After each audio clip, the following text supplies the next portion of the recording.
Hey guys, எந்த வேலையை எடுத்தாலும் அப்புறம் பார்த்துக்கலாம். இன்னைக்கு சண்டே, லேட்டா இருந்து லேட்டா சாப்பிடுவோம். ஒர்க் அவுட் எல்லாம் யாராவது சண்டே பண்ணுவாங்களா? ஆஹா, ஏத்தமா இருக்கு.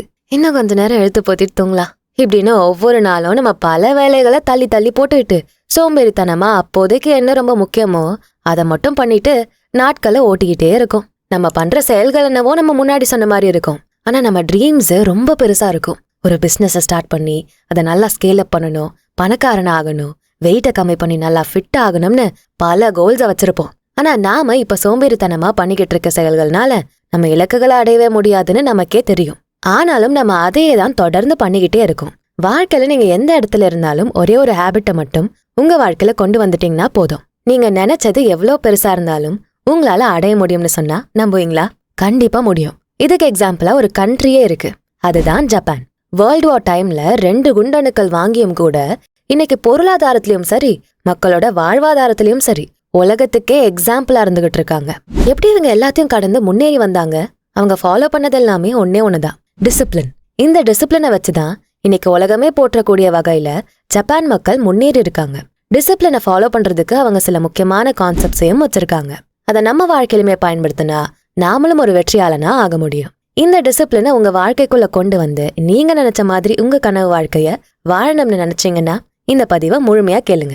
வீடியோக்குள்ள போறதுக்கு முன்னாடி நம்ம சேனல் ஆடியன்ஸ்க்கு யூஸ்ஃபுல்லா இருக்கக்கூடிய ப்ரமோஷனல் கான்டென்ட்ஸ் பண்ணணும்னா கீழே டிஸ்கிரிப்ஷன்ல இருக்க இன்ஸ்டாகிராம் ஐடி இல்ல இமெயில் ஐடியை கிளிக் பண்ணி எங்களை காண்டாக்ட் பண்ணுங்க. ஆல்ரைட், ஜப்பான் மக்கள் காலங்காலமா அவங்களோட டிசிப்ளினை தக்க வச்சுக்க ஃபாலோ பண்ணிட்டு வர கான்செப்ட்ஸ்ல நம்பர் 1 செய்ஷன் டான்ரேன். இந்த முறைய அக்குசாவா மினோரு அப்படிங்கிற ஒரு சாமுராயினால உருவாக்கப்பட்ட முறை. டான்ரேன் அப்படிங்கிற வார்த்தைக்கு நிறைய அர்த்தங்கள் இருக்கு.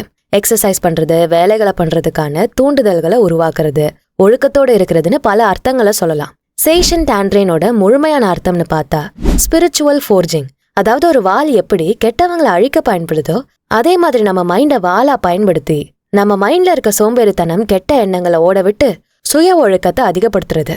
இந்த முறைய நம்ம வாழ்க்கைக்குள்ள கொண்டு வரணும்னா நம்ம உடலை முதல்ல ட்ரெயின் பண்ணணும். எக்ஸ்டர்னலா நடக்கிற விஷயங்களுக்காக நம்ம உடலை ரியாக்ட் பண்ண வைக்காம பாத்துக்கணும். வெளியே நல்ல குளிரா இருந்தா இழுத்து போத்திக்கிட்டு தூங்கிட்டு இருக்க கூடாது. எழுந்து உடற்பயிற்சிகளை பண்ணணும். தினமும் ஒரு குறிப்பிட்ட நேரத்தை ஒதுக்கி உடற்பயிற்சிகளை பண்ணணும். நம்ம மனசை கட்டுப்பாடோட வைக்கணும்னா உடலை கொஞ்சம் வருத்தணும். நமக்கு வரக்கூடிய வலிகளை பார்த்து பயப்படாம அதை எதிர்த்து நிக்கணும். உடற்பயிற்சிகள் பண்ணும்போது வலியை உணர்ந்தா மட்டும்தான் நம்ம உடல் ஃபிட் ஆகும். அதே மாதிரிதான் வாழ்க்கையில நம்ம கட்டுப்பாடோட இருக்கும்போது நம்ம கம்ஃபர்ட் ஜோனை விட்டு வெளியே வந்து இலக்க நோக்கி ஓடும்போது பல வலிகளை சந்திக்கலாம். அது எல்லாத்தையும் கடந்து வரணும்னா நம்ம மைண்ட வலிகளை தாங்குற அளவுக்கு ஒரு வாள் மாதிரி கூர்மையா தயார்படுத்தணும். அதுக்கு உங்க உடலை பக்குவப்படுத்தணும் அப்படிங்கிறது தான் செய்ஷன் டான்ரேன். ஜப்பான் மக்கள் 100 வயசுலயுமே எனர்ஜெட்டிக்கா வேலை செய்யறாங்கன்னா அதுக்கு காரணம் இந்த செய்ஷன் டான்ரேன் தான். என்ன ஆனாலும் ஒரு நாளைக்கு 45 நிமிஷமாவது உடற்பயிற்சிகளை பண்ணுங்க. கூடவே தியானம் பண்றது, மூச்சு பயிற்சிகளையும் கூட சேர்த்து பண்ணுங்க. இது உங்க உடலையும் மனசையும் கட்டுப்பாட்டோட வைக்க ரொம்பவே உதவியா இருக்கும். அடுத்து முஷின். இந்த மெத்தட ஜாப்பனீஸ் மக்கள் பயன்படுத்தக்கூடிய ஜென் புத்திசம்ல ஒண்ணு. நோ மைண்ட் இல்ல மைண்ட்ஃபுல்னஸ் அப்படின்னு இந்த மெத்தட் சொல்லப்படுது. அதுக்கான அர்த்தம் என்னன்னா, நம்ம மைண்டை போட்டு ஓவரா யூஸ் பண்ணி அதிகமா யோசிச்சுக்கிட்டே இருக்க வேண்டிய எந்த அவசியமும் இல்ல. நம்ம சுய கட்டுப்பாடை அழக்கிறதுக்கு ஓவரா போட்டு யோசிக்கிறதுமே ஒரு முக்கியமான காரணம் தான். இப்படி நடந்துருமோ அப்படி நடந்துருமோன்னு யோசிச்சு எதுவுமே பண்ணாம இருப்போம். இந்த முஷின் வழிமுறைய பயன்படுத்தி உங்க மைண்டை கண்ட்ரோல் பண்ணி வேலைகள்ல முழு கவனம் செலுத்த முடியும். நம்ம செல்ஃப் டிசிப்ளினோட இருக்கணும்னா அதுக்கு நம்மள நாமளே முழுசா முதல்ல புரிஞ்சுக்கணும். இங்க எத்தனை பேருக்கு அவங்கள பத்தியே முழுசா தெரியுது?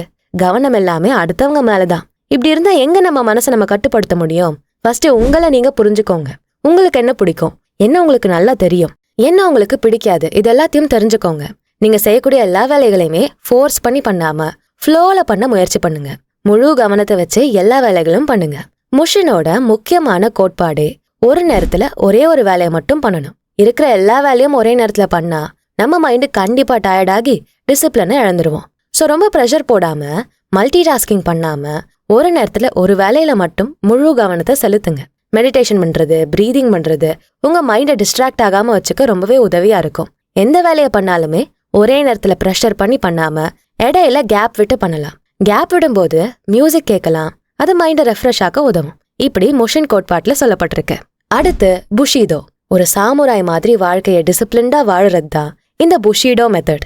நம்ம வாழ்ந்துகிட்டு இருக்க இந்த உலகத்துல அச்சீவ்மெண்ட்ஸ் பண்றதையும் வெற்றி அடைறதையும் கொண்டாடுறமே தவிர அந்த வெற்றிக்கு காரணமா இருக்கக்கூடிய செயல்களை கண்டுக்கிறதே கிடையாது.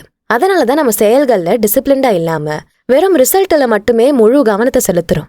இதை அவாய்ட் பண்ணணும்னா நம்ம பண்ணக்கூடிய ஒவ்வொரு செயலையுமே நம்ம கொண்டாடணும். எவ்வளவு சின்ன வேலையா இருந்தாலும் அதை நம்ம முடிக்கும் போது கொண்டாடணும். மகிழ்ச்சியான உணர்வை வெளிப்படுத்தணும். த வே ஆஃப் வாரியர்னு இந்த புஷிடோ முறைய சொல்லுவாங்க. ஒரு வாரியர் மாதிரி டிசிப்ளின்டா வாழக்கூடிய வழிமுறை. ஒரு சாமுராய் தான் பண்ணக்கூடிய எல்லாத்தையுமே கட்டுப்பாடோட பண்ணுவான். அதே மாதிரி நாமளும் நம்ம வாழ்க்கையில பண்ணக்கூடிய சின்ன சின்ன செயலையும் கண்காணிச்சு கட்டுப்பாட்டோட இருக்கணும். எந்த டாஸ்க்குமே இங்க பெருசும் இல்ல சின்னதும் இல்ல, எல்லாமே நீங்க பண்ணா மட்டும்தான் முடியும். எவ்வளவு பெரிய டாஸ்கா இருந்தாலும் அதை சின்ன சின்னதா பிரிச்சு சீக்கிரமா எப்படி பண்ணலாம்னு யோசிச்சு பண்ணணும். அங்கதான் ஒரு சாமுராயோட முழு திறமையும் இருக்குன்னு சொல்லப்படுது. புஷிடோவை உங்க வாழ்க்கையில கொண்டு வர போறீங்கன்னா நீங்க டெய்லி பண்ண நினைக்கக்கூடிய டாஸ்கை நோட் பண்ணி வச்சு எதையுமே பெண்டிங் வைக்காம முடிக்க பாருங்க. எந்த வேலையுமே பெருசா நினைக்காதீங்க. உங்களுக்கு இருக்கக்கூடிய கடமைகளை முடிக்கணும், அவ்வளவுதான். அதை மட்டும் உங்க மைண்ட்ல வச்சு எல்லா வேலைகளையும் முடிக்க பாருங்க. இந்த புஷிடோ முறையை பயன்படுத்தி உங்க வாழ்க்கையில நீங்க தினமும் பண்ண நினைக்கக்கூடிய எல்லா விஷயங்களையுமே டிசிப்ளின்டா செஞ்சு முடிக்க முடியும். அடுத்து நம்பர் 4, மொட்டாய் நாய். செல்ஃப் டிசிப்ளினை யூஸ் பண்ணி மைண்ட்ஃபுல்லா எல்லாத்தையுமே கன்சியூம் பண்ணணும். அதுக்கு உபயோகப்படுத்துறதுக்கு தான் இந்த மொட்டாய் பிரின்சிபல் பயன்படுத்தப்படுது. மொட்டாய் நாய் அப்படிங்கிற டேர்ம் படி எதையுமே வேஸ்ட் பண்ண கூடாது. அது நம்ம டைமா இருக்கலாம், எனர்ஜியா இருக்கலாம், ஃபோக்கஸா இருக்கலாம், இப்படி எது வேணாலும் இருக்கலாம். அதை வேஸ்ட் பண்ணாம நம்ம நினைச்ச வேலைகளை பண்றது தான் இந்த மொட்டாய் நாயோட பேசிக் கான்செப்ட். இந்த மொட்டாய் நாயை எப்படி நம்ம வாழ்க்கையில கொண்டு வரலாம்? முதல்ல உங்ககிட்ட இருக்க எல்லாத்துக்கும் நன்றி சொல்றதுல இருந்து ஆரம்பிங்க. உங்களை சுத்தி இருக்க எல்லாத்துக்கும் நன்றி சொல்லுங்க. உங்ககிட்ட இருக்க விஷயத்த நினைச்சு என்னைக்குமே குறைவா மதிப்பீடு பண்ணாதீங்க. ஒவ்வொரு முடிவுகள் எடுக்கும் போதும் அதுல நமக்கும் நம்மளை சுத்தி இருக்கிற உலகத்துக்கும் என்ன பாதிப்புகள் உருவாகும்னு யோசிச்சு பண்ணுங்க. எக்ஸாம்பிளுக்கு, இப்ப நீங்க ஒரு வேலையை தள்ளி போட்டுக்கிட்டே போறீங்கன்னா அதுல என்ன ப்ராப்ளம்ஸை ஃபேஸ் பண்ணுவீங்கன்னு ஜஸ்ட் யோசிச்சு பாருங்க. ஒரு நாள் எல்லா வேலையும் ஒன்னா சேர்ந்து பெரிய ப்ரெஷரை நமக்கு கிரியேட் பண்ணும். எப்ப பண்ணாலும் நம்ம தான் பண்ண போறோம். அதுக்கு முன்னாடியே டிசிப்ளின்டா இருந்து எல்லாத்தையும் பண்ணிட்டா பின்னாடி ரிலாக்ஸ்டா இருக்க முடியும்ல. இது நீங்க தள்ளி போடுற பழக்கத்தினால ஃபேஸ் பண்ணக்கூடிய பாதிப்புகள். இந்த மாதிரி நீங்க பண்ணக்கூடிய ஒவ்வொரு செயலுக்கு பின்னாடியும் அதுல என்ன ரிசல்ட் கிடைக்கும்னு யோசிச்சு பாருங்க. தினமும் டிசிப்ளினோட எக்ஸசைஸ் பண்ணுங்க. உங்க உடல் ஃபிட்டா இருக்கும். உடலை ஃபிட்டா வச்சா பாக்குறதுக்கும் அழகா இருப்பீங்க, நோய் நொடிகளும் வராம இருக்கும். இப்ப இந்த ரிசல்ட் உங்களுக்கு தெரிஞ்சதுனால நீங்க ஃபோக்கஸ்டா உடற்பயிற்சிகளை பண்ணுவீங்க. இந்த மாதிரி ஒவ்வொரு செயலுக்கும் பின்னாடி என்ன ரிசல்ட் கிடைக்கும்னு யோசிங்க. யோசிச்சு அந்த செயல்களை பண்ணுங்க. மொட்டாய் நாயோட இன்னொரு பிரின்சிபல் மினிமலிசம். எல்லாத்தையும் போட்டு ரொம்ப பெருசு பண்ணாம ஈஸியா பண்றது. நீங்க ஒரு வேலையை முடிக்கணும்னு கஷ்டப்பட்டு பண்றதுக்கும் ஃப்ளோல பண்றதுக்கும் வித்தியாசம் இருக்குல்ல, அதேதான். எல்லாத்தையுமே ஃப்ளோல பண்ணணும். அப்பதான் அதோட கஷ்டம் உங்களுக்கு தெரியாது. பொதுவாவே நம்ம மைண்டு கஷ்டப்படாம கம்ஃபர்ட் ஜோன்லயே இருக்கதான் விரும்பும். அதனாலதான் நம்ம எதையுமே டிசிப்ளின்டா பண்ண முடியாம போகுது. ரொம்ப போட்டு ப்ரெஷர் பண்ணாம டைம் எடுத்து ஃபோக்கஸ்டா எல்லாத்தையும் பண்ணுங்க. உங்களை டிசிப்ளின்டா வச்சுக்க இந்த மெத்தட் உதவியா இருக்கும். அடுத்து நம்பர் 5, வாபி சாபி. இம்பர்ஃபெக்ஷன்ஸை போற்றுறது. நம்ம எல்லாருமே எல்லாத்தையும் பர்ஃபெக்டா பண்ணணும் தான் நினைச்சிட்டு ஓடிக்கிட்டே இருப்போம். ஆனா நம்ம யோசிக்கிறது பண்றது எல்லாமே பர்ஃபெக்டா மட்டும்தான் இருக்கணும்னு நினைச்சா அது கண்டிப்பா முடியாது. இது ஸ்ட்ரெஸ்ஸை தான் நமக்கு உருவாக்கும். நம்ம உண்மையான குணங்கள் என்னவோ அதை புரிஞ்சுக்கிட்டு நம்மள நாமளே அப்ரிஷியேட் பண்ணணும். நம்மளை பத்தி நாமளே என்னைக்கும் குறைவா நினைக்க கூடாது. நான் எல்லாத்துக்குமே வர்த்தான பர்சன், நான் நினைக்கிறத விட என்னால இன்னும் நிறைய பண்ண முடியும்னு உங்களுக்கு நீங்களே சொல்லிக்கோங்க. இம்பர்ஃபெக்ஷன்ல கூட ஒரு அழகு இருக்கு. அதுதான் இந்த வாபி சாபியோட கான்செப்டே. இந்த வாபி சாபியை யூஸ் பண்ணி எப்படி நம்ம செல்ஃப் டிசிப்ளினை அதிகரிக்க முடியும்? இந்த உலகத்தை வாபி சாபியோட கண்ணோட்டத்துல பார்க்கணும். எல்லாத்தையுமே அக்செப்ட் பண்ணிக்கணும். பெட்டர் மார்க்ஸ் லைட்டே தான் வேணும்னு அடம் பிடிக்க கூடாது. உங்ககிட்ட என்ன இருக்கோ அதை வச்சு மகிழ்ச்சி அடைய பார்க்கணும். நம்ம டிசிப்ளின்டா ஒரு வேலையை பண்ணணும்னு நினைக்கும் போது அதுல சில தவறுகளை பண்ணலாம். ஆனா அந்த தவறுகளை மட்டுமே வச்சு டிசிப்ளினையே கைவிட்டுற கூடாது. இங்கதான் நம்ம மிஸ்டேக்கை அக்செப்ட் பண்ணிக்கணும். இம்பர்ஃபெக்ஷன்ஸோட பியூட்டியை புரிஞ்சுக்கணும். உங்களோட உண்மையான நிலையை புரிஞ்சுக்கணும். உங்களை நீங்களே திட்டிக்காம அக்செப்ட் பண்ணிக்கணும். இந்த மெத்தட் உங்களை ஒரு வேலையில இருக்க டிசிப்ளினை இழக்காம வச்சுக்க உதவியா இருக்கும். அடுத்து நம்பர் 6, கைசன். ஃபாஸ்டான இந்த உலகத்துல நம்ம செய்யற ஒவ்வொரு வேலையும் வேக வேகமா பண்ணாதான் எங்க தாக்கு பிடிக்கவே முடியும். இல்லைன்னா எல்லாரும் ஏறி மிதிச்சு போய்கிட்டே தான் இருப்பாங்க. கூட்டத்தோட சேர்ந்து நாமளும் ஓடுவோம்னு ஓடிக்கிட்டே இருப்போம். ஆனா இது தேவையான யோசிச்சா நமக்கே ஒரு தெளிவு கிடைச்சிரும். இந்த கைசன் பிரின்சிபல் படி நம்ம கண்டினியூஸா ஏதாவது இம்ப்ரூவ்மெண்ட்டை நம்ம வாழ்க்கைக்குள்ள கொண்டு வந்துகிட்டே இருக்கணும். அப்பதான் வாழ்க்கை போர் அடிக்காம போகும். வீடியோ கேம்ஸ் எடுத்துக்கோங்க. ஃபர்ஸ்ட் லெவல்ல இருக்க மாதிரியே ஈஸியா 10வது லெவலும் இருந்தா நமக்கு எப்படி விளையாட தோணும்? அதே மாதிரிதான் நம்ம செய்யக்கூடிய வேலைகள்லயும் புது புது இம்ப்ரூவ்மெண்ட்டை கொண்டு வந்துகிட்டே இருக்கணும். அப்பதான் போர் அடிக்காம டிசிப்ளின்டா வேலை பார்க்க முடியும். என்ன பண்ணா போர் அடிக்காம இருக்குமோ அதை நீங்க பண்ணலாம். Pareto principal.